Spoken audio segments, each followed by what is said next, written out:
Hello everyone, this is Kangar. Welcome back to Skyrim VR mods. Today I will talk about how to measure and how to improve your performance in Skyrim VR. It's a video I meant to do long ago but never really had the time, so finally we can do that. Okay, let's jump right in.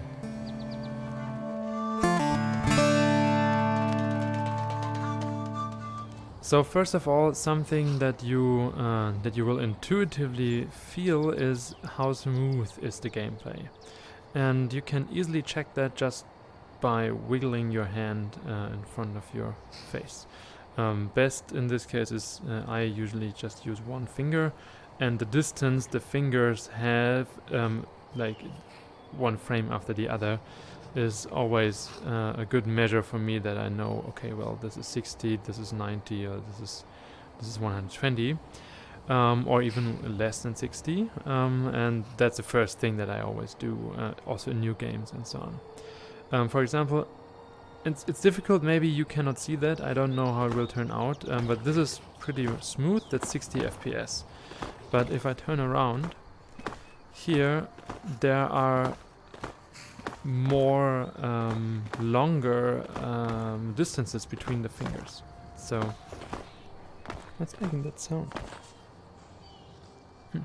Yeah, so more longer distances between the finger, which means the performance is worse in this area, looking in that direction than looking in that direction.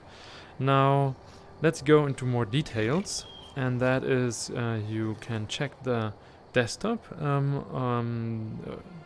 just here in the Steam VR overlay desktop, and then you have your Steam VR window, and here you press this little extra thing and you go to the developer settings, not the settings. In the settings you can see, you can somehow see your performance, but it's not very informative. What you should do is here developer and then advanced frame timing. This is really what you need, and that's the frame timer you get, and you can here press the little show in headset bar, which then means in the game you have your hand, and if you turn it like this you will see the performance graph, and right away you will see that, oh yeah, you cannot, anyways, yeah, you see this red line, that means, oh, something is reprojected. So going like this, reprojected is red, and then the blue stuff is what's being used by your game, and green is the compositor that just sticks everything together. And one thing that is very important for me playing Skyrim is you have to have Skyrim in focus. And right away you can see the performance improves. That's just very, very important. Skyrim in focus, and here that's the stuff before, and that's now. So everything is smooth and steady, and just one reprojected frame. Because you can see the reprojected frame, because I have motion smoothing always on. So my settings here are 120 FPS and motion smoothing on. So for example, what I could do is switch motion smoothing off and switch to 80, which will probably still reproject. Yeah. And now you can see that there are the distance is further again. What you can also do, for example, is go to 144, and now you can see that the GPU cannot maintain the 72 frames per second, so you will get a double reprojection. Here the left is one reprojection, the right is double reprojection. So effectively there's still a pretty long distance between the fingers. And so for me the best setting is 120 FPS, and motion smoothing always on. That's the best for me. You can also turn motion. Oh yeah, it was actually off. Yeah, so I turned it off. But still, Actually, it looks like it's still on. That's weird. Maybe you cannot turn it off while inside, I don't know. Anyways, that's not what I wanted to talk about.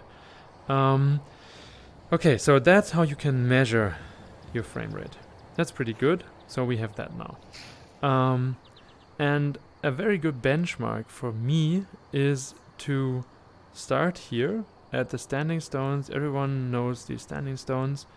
And just walk to Riverwood. That's a pretty hefty area for the performance. For some reason, I'm not entirely sure why, but it's just like that. And that's pretty good. So if you go this path, you can be fairly sure that the performance is representative or worse than what you usually encounter. There's also Riften, but that's extra. Riften is really heavy. But usually this is a good benchmark that you can do. And what you can also do, other than just looking at the frame timer here, is you can go to the advanced settings, which is an extra program that you need to download. It's the OpenVR advanced settings for Steam VR. And it will probably look different for you because I have an older version and I didn't bother to update. But you will, somewhere in your OpenVR advanced settings window, you will see statistics. And there you can see the reprojection ratio, which if you reset that now, you can do something like reset and then just walk the path in a pretty reproducible fashion from here to Riverwood. And that's what I always do, for example, if I have a new forest mod, or in general if I have a new GPU or something like that, and I just want to know how is my performance, right, in general. And yeah, as I said, you measure this. You can also look at your frame timer in the meantime. You can see a few reprojected frames. There are some wolves. And the reprojection usually happens, for example, when a new cell is loaded. And here, this is really heavy area. So as you can see, there are some double reprojection happening. I'm perfectly fine with a single reprojection. That's exactly what I want to do. And now things get better. And where's again? Because Riverwood itself is also pretty hefty on the performance. I've been looking for you. Okay. Got something I'm supposed to deliver. Your hands only. That's unanticipated. Yeah, got this note. Okay. Mysterious note added. Don't know. Creepy fella. Black robe. Couldn't see his face. Paid me a pretty sum to get that into your hands, though. Looks like that's it. Got to go. Good stuff. Cool. Thanks. Anyways, yeah, you can see this. This is pretty bad performance at that part. And now it's better. So now I'm just in the regular 60 FPS again. So that's how you can just generally see how your performance is. Ideally, of course, you would want to have no reprojection at all. But I personally, with the index, I prefer to play with 60 FPS and reprojection. So that's 120 Hertz. Because it just... I want to have the best graphics mods. And they will always come with this drawback of bad performance. I mean, look at the trees and everything. This is just like setting your Skyrim up like this will be very costly. Like with a 3080, this might work with 80 or 90 FPS, but not with a 1080 Ti, which I currently use. Didn't get my hands on a 3080 yet. Anyways, I'm rambling. So that is how you measure and benchmark. And now you can check, okay, reprojection ratio of 56%. That's usually something that people consider bad, but in my case, as I have my game set up to use reprojection, that's pretty good. That means only 5% were double reprojection. But you could always see what's happening anyways. Now, if you, for example, continue from here, things are much nicer. And you can see that it's almost scratching the non-reprojection ratio. But you can also see in my case that there are some jumps and switches going on, and that is something that I highly recommend. For example, this one right there, that is a switch that was due to VR FPS stabilizer, which improves your performance if it's bad, and it makes your game look nicer if you have spare performance, which happened right there. And you see, like, I had a lot of performance spare, and then it switched it on, and now my game looks a little better. I have further view distance, and if I happen to be in an area with worse performance again, it will switch it back. It's always a little tricky with Skyrim because as you can see, the looking around has a very, very big impact on your performance. So that's what the FPS stabilizer is for. If you're in an area where you're usually having bad performance, then it switches the performance. It switches the lot distance and a few other things. Yeah. That was that. And now let me talk a little bit about how to improve it. So I have already mentioned, 51, that's nice. I have already mentioned VR FPS stabilizer. It's here. I will link it in the description. That's a very, very important mod by the author Shizov, very famous also in the Skyrim VR subreddit. Great author, has many other things, but this is what I'm talking about here. And other than that, if you come to the Skyrim VR subreddit, there is a guide compendium. Just check out the Skyrim VR subreddit. Come on. So, right there's the guide compendium, which is this. And in this guide compendium, you can search for performance, and you will find, on one hand, the Skyrim VR INI tweaks, where you can adjust your INI to fit your performance. And here, this is important. Remember that increasing draw distance can have an impact on performance. It usually has. So, but these INI keys will let you play around with the draw distance. So how far away are objects being drawn? And shadow and generally grass and other stuff. So you can play around with that, and these settings are what we use, but it totally depends on your GPU. For example, tree load distance 75,000, that's pretty far away, and the default is 12,500. But then you can see the trees popping in. So the closer you are, and all of a sudden you have a bunch of trees there. But it doesn't look nice in a distance, so that's why I personally prefer to have it far away, and I pay the price by having worse performance. And there are a few other things that you can also read through here. Usually it's said that which parts are performance heavy, or draw distances in generally performance heavy.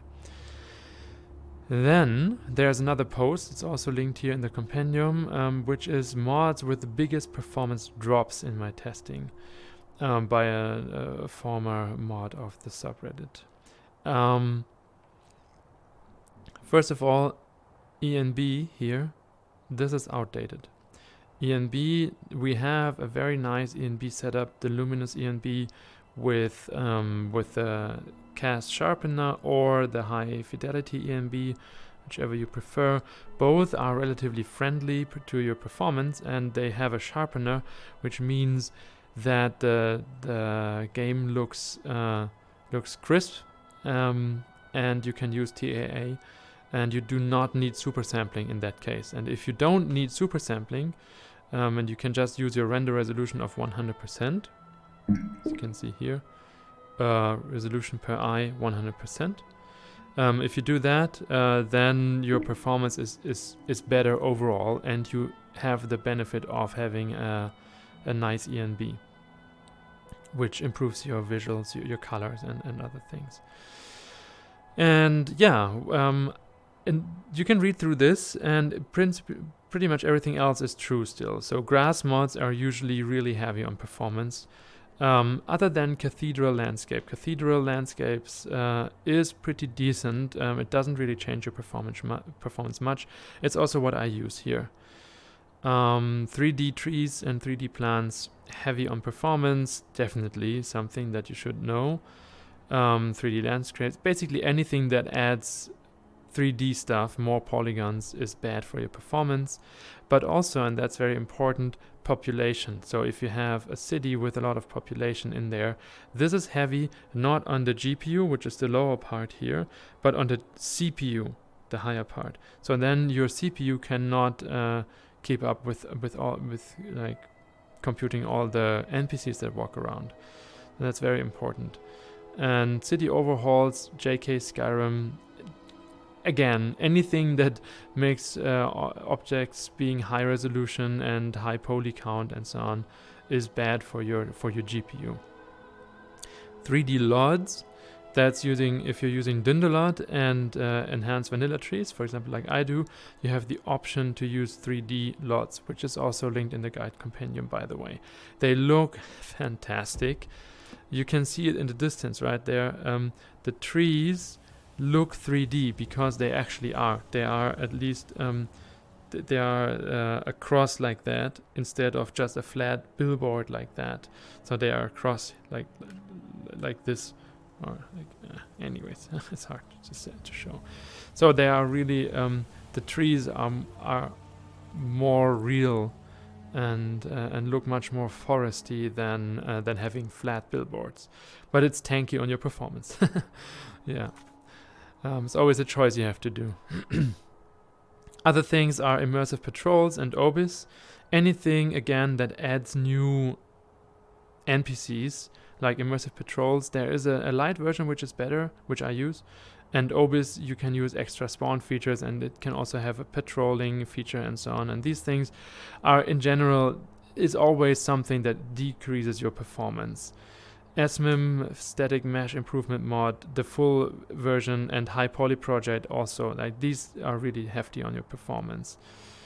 And yeah, that's it. And something that does not decrease your performance too much is changing resolution from 2K to 4K, for example. That is mostly affecting your VRAM. So you can try that, and you can see your VRAM usage in the task manager. Under performance, oh, I can't interact with that in VR. Is that so? Give me a second.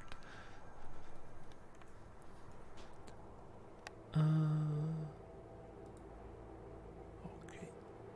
GPU. So this is the performance window for the GPU. You can see the usage is 77, right? 80%, 76%, and so on. And the dedicated GPU memory usage is pretty much a lot for me. That's why you can also see that the 10, I have like 11 gigabyte, and 9.4 of these 11 gigabyte are in use in Skyrim. And oh yeah, that's also very important. The GPU is not under full load, even though I'm reprojecting. That is because reprojected frames are actually saving performance again. So the GPU has these short times where there's nothing that it needs to do. So you should keep in mind that having a GPU load of 70 or 80% is not a sign of a bad setup. It just means that you get reprojection, and it could be exactly what you want. It's difficult to get your GPU to 100% load, because, as I said, so if you turn around, your GPU load will change. Yeah, you can clearly see that here. Anyways, oh yeah, my mouse doesn't work now anymore because I have the task manager there. So that was it for today. Very important, do check out VR FPS Stabilizer. It really smoothes your performance a little bit, so it automatically improves it or decreases the draw distance for you if you need it, and it also makes it nicer if you have spare performance, as I said. and use the advanced frame timer. Do not use just the regular frame timer, but the advanced frame timer gives you just more information, and you can see it here in the headset and so on. It's very, very easy to observe which parts of the game are heavy on performance and which are not. I hope I didn't forget something, yeah, let's just end it with this. Hope this is useful to you, and see you in the next video. Bye!